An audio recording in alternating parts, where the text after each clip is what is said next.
यावेळेचा कुंभ विशेष आहे, कारण 75 वर्षानंतर त्रिखंड योग हा जुळून आलाय आणि ज्या लोकांना यात समजतं त्या जाणकारांनी मला सांगितलं की गुरु सिंह राशीत येणार, वक्री होणार आणि पुन्हा येणार, अशा प्रकारचा योग असल्यामुळे हे कुंभाचं पर्व 28 महिने चालणार आहे।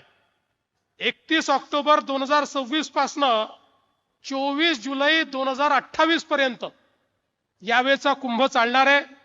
सुमारे 40 ते 42 विविध पर्वस्नान आणि महत्त्वाचे अमृत स्नान हे या कुंभामध्ये होणार आहे आणि यातलं पहिलं अमृत स्नान हे 2 ऑगस्ट 2027 या रोजी होईल।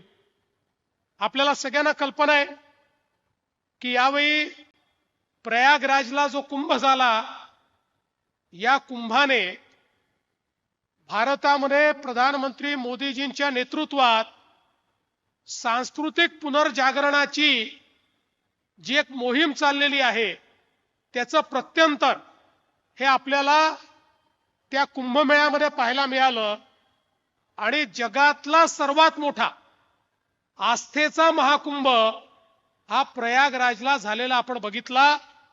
देशाच्या कानाकोपऱ्यातून भाविक हे त्या ठिकाणी गेले आणि त्या ठिकाणी गंगेमध्ये त्यांनी स्नान केलं। याच कुंभाच्या परंपरेमध्ये नाशिक आणि त्र्यंबकेश्वरचा कुंभ हा देखील असाच एक पवित्र कुंभ मानला जातो। मोठ्या प्रमाणात या कुंभामध्येही गोदावरीमध्ये त्या ठिकाणी स्नान करण्याकरता, डुबकी घेण्याकरता, अर्घ्य देण्याकरता खूप मोठ्या प्रमाणात भाविक हे येत असतात।